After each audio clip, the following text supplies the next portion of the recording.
Well, what is going on, everybody? Welcome back to another A-Lash video here. It's been a while. I know you gotta excuse me for the absence. A lot of things have been getting pretty busy IRL, so just trying to play catch up at this point. We officially hit the 100-hour mark on MX Simulator here, and figured I'd show you the progress. Now, mind you, like I've said previously, I have owned this game literally since 2008, and it's just been so on and off, and I've had the demo for most of the time I've had the game. Obviously, you guys probably followed me over from Twitch when I was pretty big in Twitch and stuff like that for this game until my views eventually fell off and kind of had to revert over to YouTube.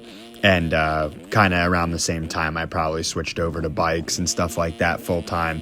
But yeah, as of lately, been super frustrated with bikes. So kind of decided to, I guess, start taking sim a little bit more seriously. And kind of been, it's definitely not my 100th hour playing the game. I mean, like I said, I've owned it for years, but I've never really played it consecutively, and it's been almost the only game I have played. So much so to the point where I was never able to get around a Supercross track in this game in my life. So yeah, feels pretty good at this point into the game where here I am in a qualifying server for EMF Round 2 San Diego. So that's what you're seeing here. It's a little gameplay footage for you. I'm just going to kind of talk while you guys enjoy the footage of the first couple qualifying servers that I went into.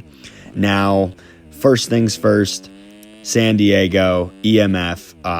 The EMF series is definitely a lot easier generally than the Race Factory gaming tracks that you guys probably have watched Kellen streams of and stuff like that if you've ever seen this game before. But my biggest struggle there is the whoops.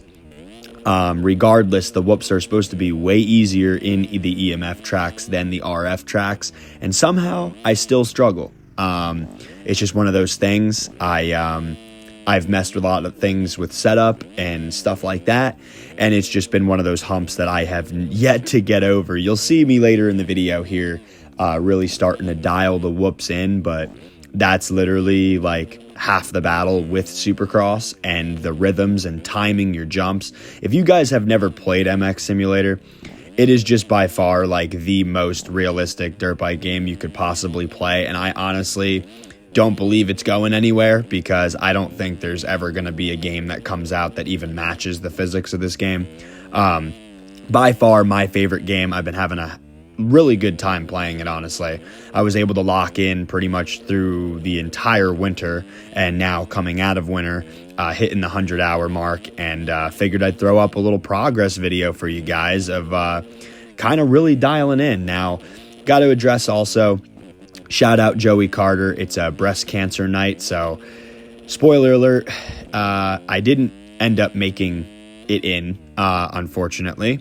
Obviously, voicing this over at a later date. I actually lost by four positions getting in from qualifying to actually make it into this EMF race. Now, first things first, shout out Joey Carter for the breast cancer gear. Dr. Do Racing, same thing, the bike and everything, all the graphics and rider model and everything you're seeing is all done by him. So shout out him, always taking his time and supporting the community, and go support his business. He'll make you some sick stuff, and always love the way everything turns out from him. But yeah, I got Seth Shirley. Shout out Seth Shirley as well, another top pro in the game for the suspension settings and all of that. So here we are on my second qualifying session. Kind of went with one of Seth's other setups that he had made for another amateur rider, so kind of trying that out a little bit. Now, this game is super legit, guys. Like, you have licensing and all of that stuff that you have to request. So I am technically I have my C license. I am a novice rider in the game if I wanted to compete. Supercross, as you can tell, I have it down, but I do not have any kind of consistency down at all. I'm making mistakes. I'm coming up short. My timing's all off. I butch the whoops or maybe overshoot a turn and kind of get some wheel spin. It's just been a really big struggle. However, this is as close to being good at Supercross that I've ever been at this game. And I can honestly tell you that that's just straight facts. So I'm making this video because I'm actually very proud of this progress, though it's, not going to look probably like much to you. But here we are in our second session, the last session that's going to be included in this video. 109 best time that I've put down so far. And as you could tell, like, I'm on a burner and just that little kick out right there, boom, lost time. It's like I just gotta, if I could just bring in some of the consistency and just kind of relax and just flow through the track, just, being on the 250 and everything is just so difficult. Honestly, you have to shift so much and there's so much going on. Your front brake and rear brake are binded separately, and there's just so many things to this game that is just nuts. And me, obviously being competitive in Mxbikes, I'm a 2-stick player. I heard a lot of guys are going to 1 stick and they say that's the meta. Maybe I'll give that a try for the next update that I inform you guys on. Yeah, but anyhow, I know I've been absent and just wanted to at least throw a video up for you. Been having a lot of issues with streaming, and been having a lot of issues with even just recording my races and stuff like that.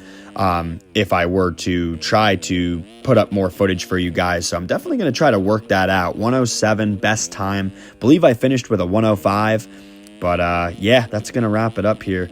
I'm going to try to fix these issues, and I'll catch you guys on the next video. Thanks for watching, and yeah, guys, stay tuned for more content. Peace.